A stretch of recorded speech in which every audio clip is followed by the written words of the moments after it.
Hello mọi người đã đến với kênh Anh Minh Audio của mình nhé. Kết thúc tập trước, sau khi bó tay với bệnh tình của Lưu Thái Lão Tổ, thì Trác Thanh Phong đã đề cử Tần Trần cho Lưu Huyền Duệ. Mà Lưu Huyền Duệ khi nghe thấy Trác Thanh Phong ca ngợi tài năng y thuật của Tần Trần, còn gấp hơn cả 100 lần bản thân hắn, thì cũng có chút thất kinh. Bởi vì Lưu Huyền Duệ cũng đã từng nhận biết qua Tần Trần, quả thật là có điểm thâm sâu khó lường, nhưng bất quá Tần Trần mới chỉ là thiếu niên mười mấy tuổi, thì làm sao lại có bản lĩnh lớn vậy được. Trông thấy bộ dạng có chút nghi ngờ đó của Lưu Huyền Duệ, thì Trác Thanh Phong liền nói: "Bệ hạ, những lời ta nói đều là thật, nếu mà ngay cả Tần Trần cũng không chữa được bệnh tình của Lưu Thái Lão Tổ, thì ta dám khẳng định cả Bách Triều chi địa này cũng không một ai có thể chữa được."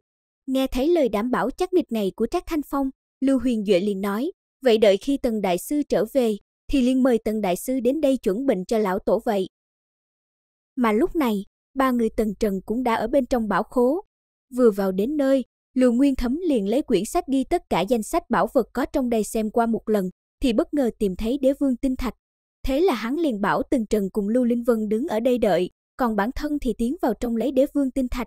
Lưu Nguyên Thấm vừa đi, thì Tần Trần liền phát hiện trong một góc của bảo khố phát ra một ánh sáng nhẹ nhẹ. Tiến đến gần xem xét, thì hắn liền phát hiện ra đó là một miếng Bất Lão Thạch. Công chúa Lưu Linh Vân thấy thế thì cũng không khỏi ngạc nhiên, vì những đồ vật trong bảo khố này rất nhiều. Muốn biết được hết tên thì cần phải cầm sách để tra, vậy mà không ngờ Tần Trần vừa nhìn một cái đã đọc ra tên luôn. Thế là nàng tò mò hỏi: "Tần đại sư, Bất Lão Thạch này có tác dụng gì vậy?" Nghe Lưu Linh Vân hỏi thế, Tần Trần cũng bất giác trả lời. Hắn nói miếng Bất Lão Thạch này khi đeo vào thì có tác dụng dưỡng nhan rất tốt. Vừa nghe được tác dụng này, ánh mắt Lưu Linh Vân liền sáng lên, nhưng mà khi nàng thấy Tần Trần nhìn miếng Bất Lão Thạch này chăm chú như vậy, thì liền hỏi: "Không phải Tần đại sư cũng muốn miếng Bất Lão Thạch này đó chứ?" Tần Trần nghe vậy thì cười nói: "Ta nhìn nó thì nhớ lại chút chuyện xưa mà thôi, với lại ta có phải là nữ tử đâu, thì cần Bất Lão Thạch làm gì? Ngược lại Cửu công chúa dung mạo tuyệt mỹ, đeo Bất Lão Thạch này vào có lẽ công hiệu sẽ rất tốt." Đúng lúc này, Ngũ hoàng tử Lưu Nguyên Thấm mang Đế Vương Tinh Thạch ra. Tần Trần ngay tức khắc liền cầm lên kiểm tra lại, sau khi khẳng định chính xác đây là Đế Vương Tinh Thạch, thì hắn liền quay người rời đi. Nhưng vừa ra đến ngoài cửa, thì có một thanh âm ba động truyền đến, làm cho Kiếm Sắc Ri sinh ra phản ứng. Quay người nhìn đến nơi phát ra thanh âm, thì đó chính là một cái mật thất xa xưa. Lập tức Tần Trần quay sang Lưu Nguyên Thấm hỏi: "Trong mật thất này chứa đồ gì?" Nghe vậy Lưu Nguyên Thấm cười nói: "Mật thất này đều chứa một ít đồ vật cổ quái của vương triều, tuy lai lịch không rõ ràng, nhưng mà cực kỳ phi phàm, chỉ có điều những đồ trong đó rất nhiều thứ đã bị tàn phá hết rồi." Biết Tần Trần muốn vào trong mật thất này, thế là Lưu Nguyên Thấm liền tiến lên mở cửa. Vừa vào bên trong, Tần Trần liền đi ngay đến nơi phát ra ba động, thì phát hiện ra chỗ đó có một kiện áo giáp đã bị tàn phá nặng nề. Quan sát tỉ mỉ kiện áo giáp này, Tần Trần còn phát hiện bên trên nó có một trận văn, nhưng mà với kiến thức uyên thâm của Tần Trần thì xem cũng không hiểu trận văn này là gì. Ngay sau đó, hắn liền đem chân lực truyền vào, thì phát hiện bộ áo giáp cũng không sinh ra bất kỳ phản ứng nào. Trầm ngâm trong giây lát, Tần Trần lại hướng Lưu Nguyên Thấm hỏi lai lịch của bộ áo giáp đó. Lật qua lật lại quyển sách trên tay, cuối cùng Lưu Nguyên Thấm cũng tìm được thông tin của bộ giáp này, rồi hắn liền nói: "Theo như trong sách ghi lại, thì bộ giáp này được tìm thấy tại Yêu Tổ Sơn Mạch, cách đây hơn 100 năm. Bộ giáp này rất kiên cố, ngay cả thất giai vương binh công kích thì cũng không để lại được vết tích nào trên nó.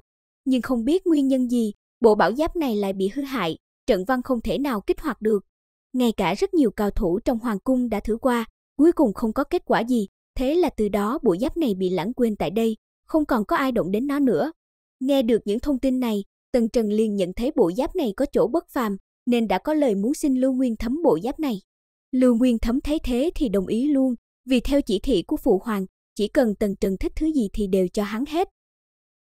Đang định thu bộ áo giáp lại, thì Tần Trần đột nhiên phát hiện, đồ án hoa văn trên áo giáp có chút giống với ở cổ Nam Đô. Thế là hắn liền suy đoán, có thể chân lực truyền vào không đúng, nên không thể khởi động được trận văn. Rồi ngay sau đó, Tần Trần vận chuyển chân lực theo phương pháp tại cổ Nam Đô, rồi lại truyền vào trong khải giáp này, lập tức khải giáp liền sinh ra phản ứng. Thế vậy, Tần Trần ngay lập tức khoanh chân ngồi xuống bắt đầu luyện hóa. Thời gian nửa nén hương trôi qua, cuối cùng Tần Trần cũng luyện hóa xong được khải giáp này. Mà đứng ở một bên quan sát, thấy Tần Trần nhanh chóng đã luyện hóa xong khải giáp, làm cho Lưu Nguyên Thấm và Lưu Linh Vân liền trở nên ngây ngốc. Nhưng Tần Trần cũng không để ý đến hai người đó, vừa luyện hóa xong, hắn hô lên một tiếng: "Thu!" Thế là ngay lập tức, khải giáp liền biến mất, kèm theo đó là trên ngực hắn xuất hiện thêm một đồ văn khải giáp màu đen. Sau khi thu được bảo vật vào tay, Tần Trần liền cùng Lưu Nguyên Thấm và Lưu Linh Vân quay trở lại hoàng cung. Vừa về đến nơi, không thấy Trác Thanh Phong và Lưu Huyền Duệ ở đây, thì trong lòng Tần Trần đã có chút sửng sốt, không biết là xảy ra chuyện gì. Hoàng Hoán thấy biểu hiện đó của Tần Trần thì liền tiến lên nói, bệ hạ có chuyện cần bàn riêng với Trác các chủ, cho nên mới rời đi một lát. Nghe Hoàng Hoán nói vậy, Tần Trần đang suy nghĩ xem chuyện gì mà quan trọng đến vậy, thì hai người Nam Cung Ly và Gia Luật Hồng Đào tiến lên hỏi hắn, xem có tìm thấy Đế Vương Tinh Thạch không. Thì đúng lúc này, Lưu Huyền Duệ và Trác Thanh Phong đi ra. Vừa nhìn thấy Lưu Huyền Duệ, Lưu Nguyên Thấm đang định tiến lên báo cáo chuyện khải giáp, thì chưa nói được câu nào đã bị đuổi ra ngoài rồi, ngay cả Lưu Linh Vân cũng bị đuổi ra theo luôn. Khi hai người này vừa đi, thì Lưu Huyền Duệ ngưng trọng hướng mọi người tại đây nói, nếu tất cả mọi người đều là người của Trần Đế Các, vậy hôm nay ta có chuyện muốn nói. Thật ra lão tổ của Đại Uy Vương Triều đã bị bệnh nhiều năm, hiện tại đã đến mức dầu cạn đèn tắt. Vừa rồi ta có mời Trác các chủ đi xem xét qua bệnh tình của lão tổ, nhưng mà cũng không có cách nào cứu chữa. Mà theo lời Trác các chủ nói, thì Tần đại sư chắc có cách, thế nên hiện tại trẫm muốn mời Tần đại sư tới chẩn bệnh cho lão tổ một phen, xem có cách nào kéo dài tuổi thọ của lão tổ được không.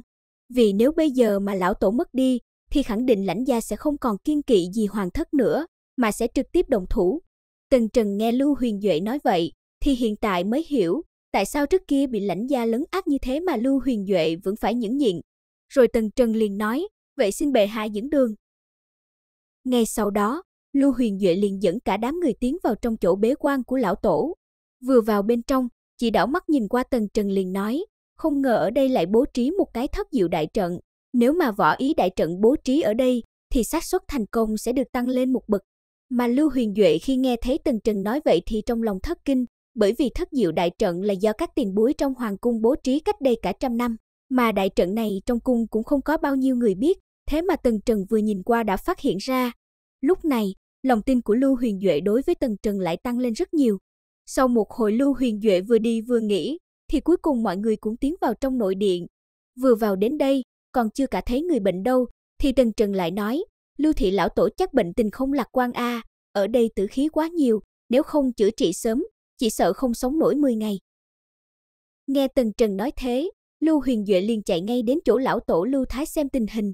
Lúc này, hắn kinh ngạc phát hiện, mới chỉ qua nửa canh giờ mà lão tổ đã già đi hơn 10 tuổi, không những thế mà sinh cơ cũng đã cạn kiệt gần như không còn.